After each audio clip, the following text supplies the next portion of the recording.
South India shopping mall the wedding మంత్ర సరికొత్త wedding collection south India shopping mall. నిజంగా బాపు బొమ్మ అనగానే వాళ్ళు ఎంత అందంగా ఉంటారు అంటే అక్కడ చిలిపిదనం కనిపిస్తుంది, కొంటెదనం కనిపిస్తుంది, ఆత్మాభిమానం కనిపిస్తుంది, క్యూట్నెస్ అనేది ఉంటుంది. అమ్మాయిలో ఉండేటువంటి అన్ని లక్షణాలు ఉంటాయి. ఎక్కడ నేను తగ్గను. వినయము, విధేయత, అణుకువ, పొగరు, వగరు అన్ని ఉంటాయి.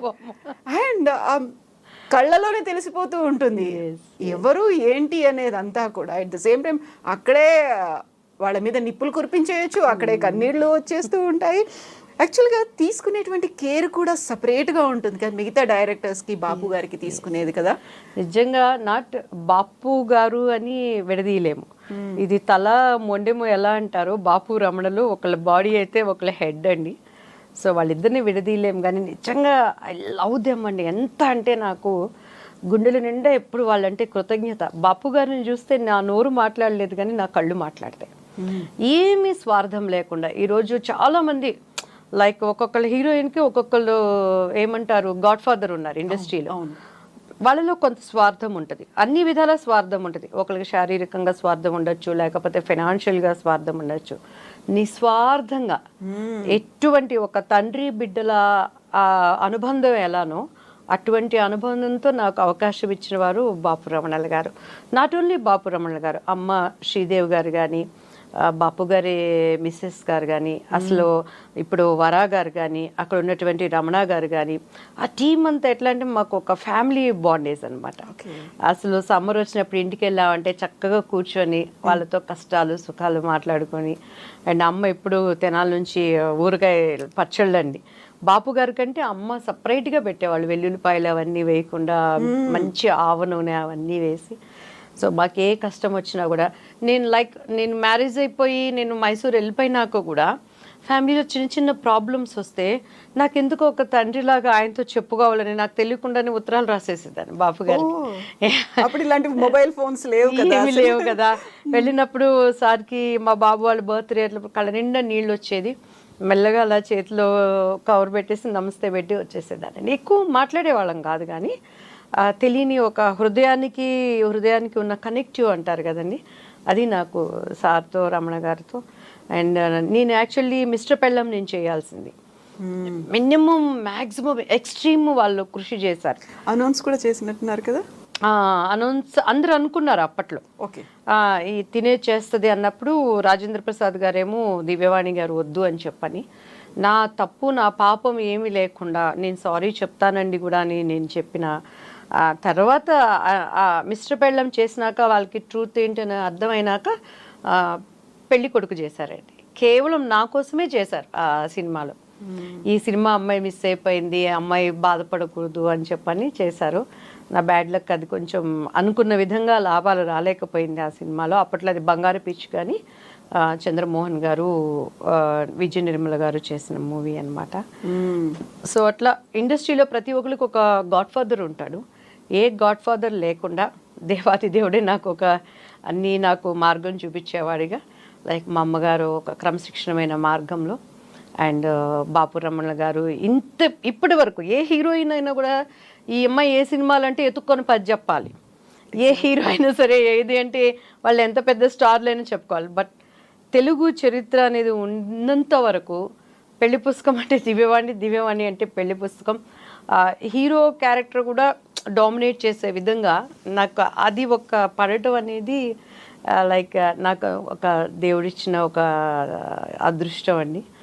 నేను ఎప్పుడు కూడాను అది బాపు రమణ గారికి నా జన్మాంతరం నేను రుణపడి ఉంటాను. అటువంటి గొప్ప వ్యక్తిత్వం కలిగినటువంటి వ్యక్తులు ఎంత చెప్పుకున్నా కూడా వాళ్ళ గురించి తక్కువేనండి. చాలా అరుదుగా కనిపిస్తారు. అసలు గర్వం అనేది ఉండదు, పొగడ్తలకి పడరు, నిస్వార్థమైన వాళ్ళు. అన్నీ ఉన్న విస్తరాకు అణిగి మణిగి ఎలా ఉంటుందనే దానికి వారు ఒక మాదిరికరం. లైక్ ఆ టీంలో మేము పనిచేసిన కెమెరామ్యాన్ రాజు గారు కానీ చాలా డిసిప్లైన్డ్ అనమాట. ఇప్పుడు మీరు ఒక మాట అన్నారు, ఎందుకని రాజేంద్ర ప్రసాద్ గారు వద్దన్నారు? ఆ రీజన్ ఏమై ఉంటుంది? ఆ తర్వాత తెలిసిందా అసలు ఏంటి అనేది? దివ్యవాణి గురించి చెప్పారా ఎవరైనా, లేకుంటే దివ్యవాణి ఇలాంటిది అని అన్నారా? అక్కడ అభిప్రాయ భేదాలు అనేవి కొన్నిసార్లు వస్తాయి. మీరు సారీ చెప్పానన్నప్పటికీ కూడా ఏం జరిగి ఉంటుంది అక్కడ? ఎందుకు వద్దన్నారా అంత తీవ్ర స్థాయిలో? కామన్ ఏముంటుందండి, అప్పుడు హీరోలు, మేము హీరోయిన్స్ అప్కమింగ్లో ఉన్నాము. ఇప్పుడు రాజేంద్ర ప్రసాద్ గారు చెప్తారు ఎప్పుడు, ఆయన డబ్బింగ్ ఆర్టిస్ట్ నుంచి వచ్చారు అని. రామరాజ్యంలో భీమరాజు అని ఒక సినిమాలో ఆయన ఒక చిన్న క్యారెక్టర్ చేశారు. క్యారెక్టర్ స్థాయి నుంచి ఈరోజు హీరోగా ఎదిగారు అని అంటే ఆయన ఎంత కష్టంలో నుంచి పైకి వచ్చిన వ్యక్తో. వాళ్ళు కూడా అర్థం చేసుకోవాలి, రియల్ టాలెంట్ని టాలెంట్గా తీసుకురావాలి. ఓకే, ఒక వ్యక్తిని చూసినప్పుడు మనసులో 1000 ఆశలు నీకు రావచ్చు, అవతల వ్యక్తులకి ఇష్టం అంటే మీరు ఎలా ఉన్నా కూడా నో ప్రాబ్లం. కానీ ఒక ఆర్టిస్ట్గా ఎదగనిచ్చినప్పుడు మేము కూడా ఎన్నో ఆశలతో మా తల్లిదండ్రులు కానీ ఒక మంచి నటిగా మనం గుర్తింపు తెచ్చుకోవాలని తీసుకొని వస్తారు. సో అట్లా నేను ఒక టైపులో ఉండే అమ్మాయిని, నేను క్యారెక్టర్ కోసం ఆశపడి మనకున్న బార్డర్ తప్పి బయటికి వెళ్ళే స్వభావం మా ఇంట్లోనూ లేదు, నాకును లేదండి. సో అట్లా అందులో నేను ఇంట్లో లాస్ట్ అమ్మాయిని. మా అమ్మగారికి అక్కయ్యకి చాలా ప్రేమ, they are very strong pillars. మన వంశీ గారు యాక్చువల్లీ మా ఫ్యామిలీ ఫ్రెండ్స్ అనమాట.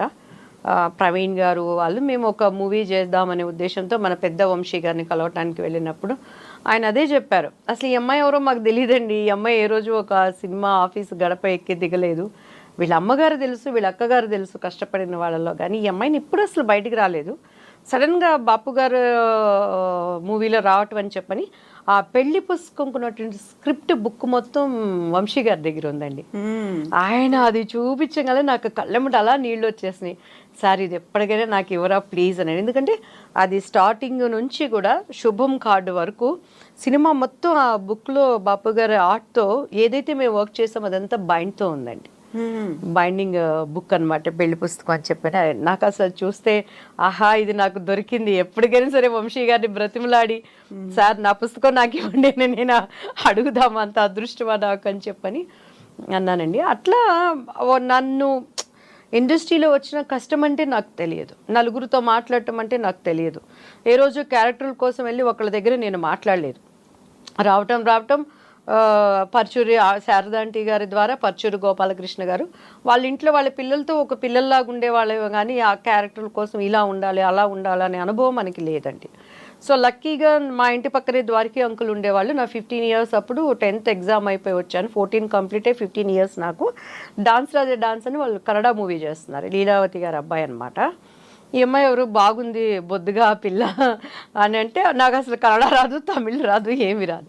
సో ద్వారకి అంకుల్ తీసుకెళ్ళి ఆయనే అసలు నాకు దివ్య అని పేరు పెట్టింది ఆయనేనండి.